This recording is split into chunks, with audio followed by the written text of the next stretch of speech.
നമ്മുടെ പ്രധാനമന്ത്രി നരേന്ദ്രമോദിജിക്ക് ഇസ്രയേലിൽ ലഭിക്കുന്ന സ്വീകരണം അത്യുജ്വലമായ ഒന്നാണ്.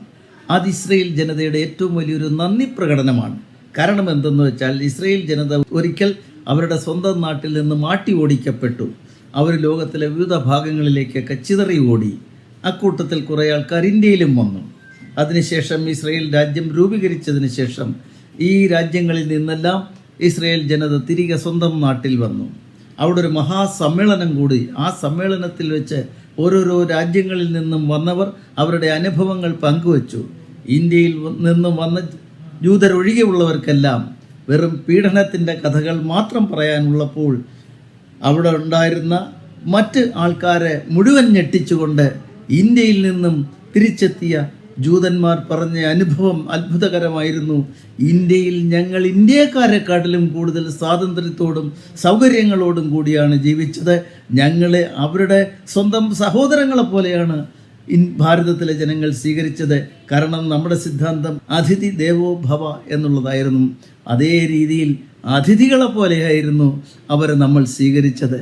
ഇത് പറഞ്ഞപ്പോൾ അവിടെ തടിച്ചുകൂടിയിരുന്ന മറ്റ് രാജ്യങ്ങളിൽ നിന്നും വന്ന ഇസ്രയേൽ ജനത അത്ഭുതത്തോടു കൂടിയാണ് ഇത് കേട്ടുകൊണ്ടിരുന്നത്. അന്നു മുതൽ അവർ ഭാരതീയരെ സ്വന്തം ആൾക്കാരായി, സഹോദരങ്ങളായി, എല്ലാം മറന്ന് സ്നേഹിക്കുന്ന ഒരു സ്ഥിതിവിശേഷത്തിലെത്തി.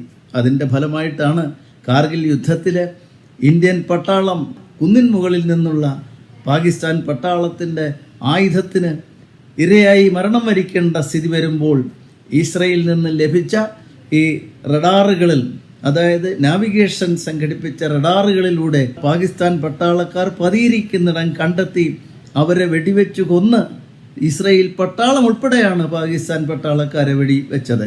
അങ്ങനെ ഇന്ത്യക്ക് കാർഗിൽ യുദ്ധത്തിൽ ജയിക്കാൻ അവസരമുണ്ടായി. കാരണം ഭാരതം ചെയ്ത ആ സ്നേഹത്തിൻ്റെ ആ ഒരു അതിഥി എന്നുള്ള ഭാവത്തോടു കൂടി ഇസ്രയേൽ ജനതയെ സ്വീകരിച്ചതിൻ്റെ നന്ദി പ്രകടനമായിരുന്നു അന്നവർ കാണിച്ചത്. ഇപ്പോഴിതാ അത് തന്നെയാണ് അവർ കാണിക്കുന്നത്.